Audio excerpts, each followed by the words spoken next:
እንኳን ለብርሃነ ትንሣኤው በሰላም አደረሳችሁ። ፋሲካን ስናስብ ትልቁና ዋነኛው ነገር ክርስቶስ የከፈለውን የቤዛነት ዋጋ ነው።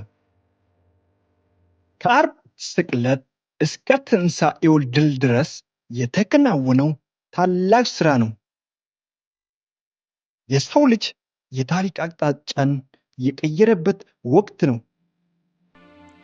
ዛሬ በማቡ እውነታ ክርስቶስ ስለ ሰው ልጆች የከፈለውን መራራ ዋጋና ያገናኘውን የዘላለማዊ ሕይወት ምስጢር በጥልቀት እንመለከታለን።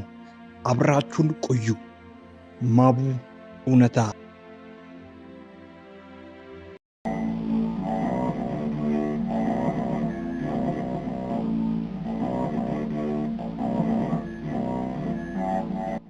ጉዟችን የሚጀምረው በዚያን መራራ ዓርብ ነው።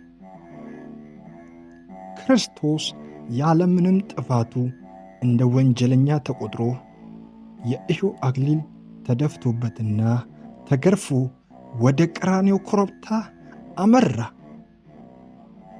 በመስቀል ላይ የፈጸማቸው 7 ታላላቅ ቃላቶች የፍቅሩ ማሳያ ነበሩ። አባት ሆይ የሚያደርጉትን አያውቁምና ይቅር በላቸው ብሎ ለገዳዮቹ መጸለዩ የሰው ልጅ ይቅርታን ያገኘበት ትልቁ ዋጋ ነው። በዚያን ዕለት ፀሐይ ጨለመች፣ ምድር ተናወጠች።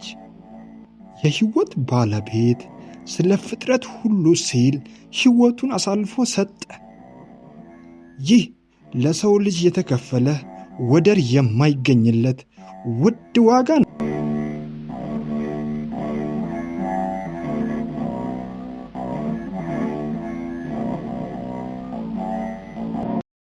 ቅዳሜ ዕለት ሥጋው በመቃብር ቢቆይም በመንፈስ ወደ ሲኦል ወርዶ ለብዙ ዘመናት በጨለማ ለነበሩ ነፍሳት የነጻነትን ብርሃን አበሰረ።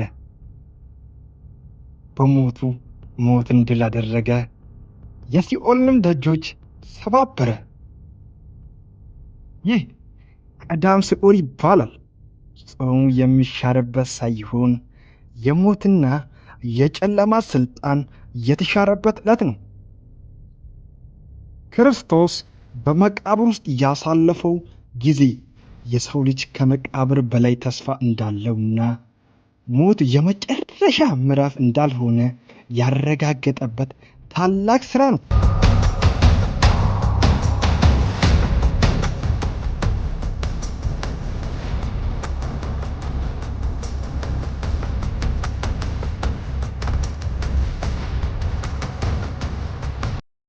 እሁድ መንፈቅ ሌሊት ላይ ዓለምን የለወጠ ታላቅ ድምፅ ተሰማ።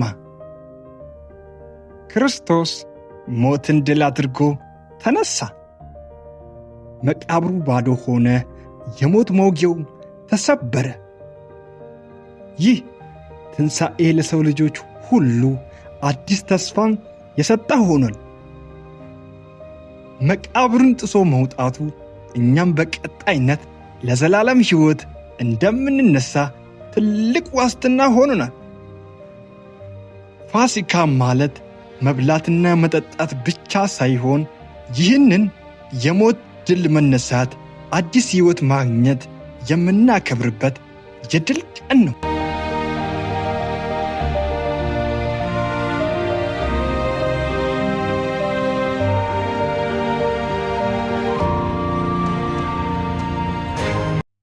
ዛሬ ይህንን በዓል ስናከብር ክርስቶስ የከፈለውን ዋጋ በማሰብ መሆን አለበት። ይህ ዋጋ እኛ እርስ በርስ እንድንዋደድ፣ ይቅር እንድንባባል፣ ለሌሎች መሥዋዕት እንድንሆን ያስተምረናል። እውነተኛው ትንሣኤ በልባችን ውስጥ ፍቅር፣ ሰላም ሲነግስ ነው። ለሁላችሁም የሰላምና የደስታ በዓል ይሆንላችሁ። ቪዲዮ ትምህርት ከሰጣችሁ ላይክና ሰብስክራይብ ማድረጋችሁን አትርሱ። አስተያየታችሁን ኮሜንት ላይ ጻፉልኝ። በሚቀጥለው ቪዲዮ እስከምንገናኝ ደህና ቆዩ።